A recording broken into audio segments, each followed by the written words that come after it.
ధవళేశ్వరం బ్యారేజ్లో 117 వరద గేట్ల మార్పిడి పనుల ప్రారంభోత్సవంలో సీఎం చంద్రబాబు మాట్లాడుతున్నారు. లైవ్ చూద్దాం. మంగళ్య షాపింగ్ మాల్ ఇప్పుడు దిల్సుఖ్ నగర్ మెయిన్ రోడ్ లో జూలై 17న గ్రాండ్ ఓపెనింగ్. మీకు ధర రాలేదంటే ఇక్కడే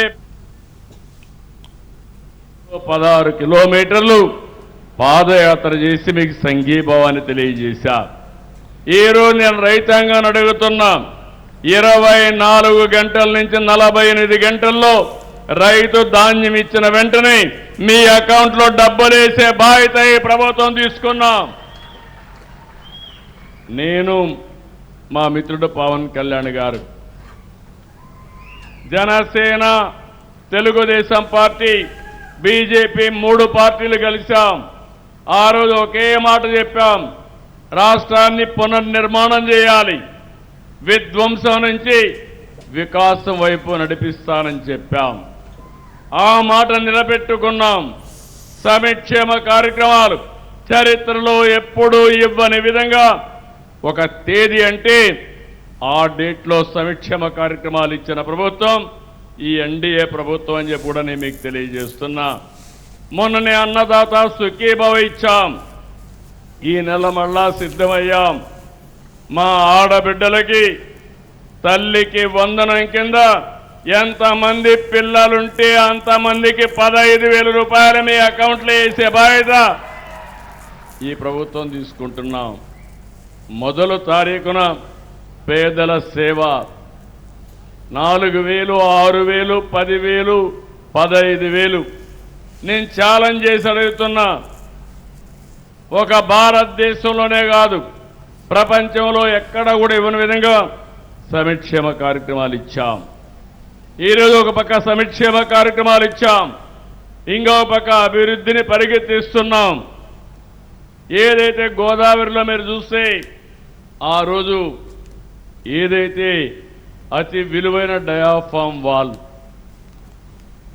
440 కోట్ల రూపాయలు ఖర్చు పెడితే దాన్ని కాపాడలేకుండా గోదావరి పాలు చేసే పరిస్థితికి వచ్చారు. ఈరోజు మళ్ళీ 990 కోట్లు పెట్టాం. పని పూర్తయింది. ఇప్పటికి 89% పనులు పూర్తయినాయి.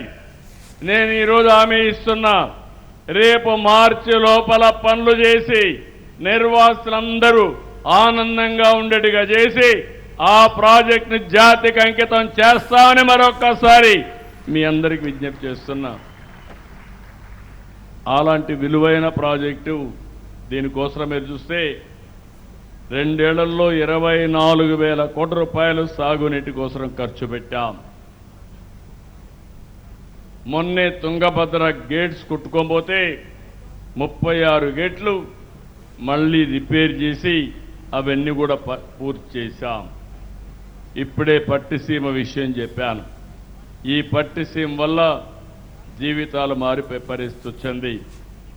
12 ఏళ్లకు ఒకసారి గోదావరి పుష్కరాలు వస్తాయి. 2 పుష్కరాలు నేనే చేశా ముఖ్యమంత్రిగా. మళ్ళీ 3వ పుష్కరాలు, మళ్ళీ రాబోయే సంవత్సరం గోదావరి పుష్కరాలు అత్యంత వైభవంగా చేసే బాధ్యత ఈ ప్రభుత్వం తీసుకుంటుందని చెప్పి నేను మీకు అందరికీ తెలియజేస్తున్నా. ఎందుకు నేను ఈ మాట వాడుతున్నానంటే, మనమందరం కూడా నదులను పూజించడం, ప్రకృతితో అనుసంధానం కావడం మన వారసత్వం, మన సంస్కృతి. అలాంటిది మొట్టమొదటిసారిగా నిర్వహించినప్పుడు ఘనంగా ఎక్కడికక్కడ ఘాట్లన్నీ కట్టాం. నేను ఈరోజు ఇంకొక విషయం కూడా మీరు గుర్తుపెట్టుకోవాల్సింది, ఒక పక్కన రాజమహేంద్రవరం పేరు కూడా పోయిన పుష్కరాలు నేనే పెట్టా, ఇంకొక పక్క కొవ్వూరు, ఇంకొక పక్క పోలవరం వరకు వెళ్తే పోలవరం కూడా నా పూర్వజన్మ సుకృతంగా భావిస్తున్నా.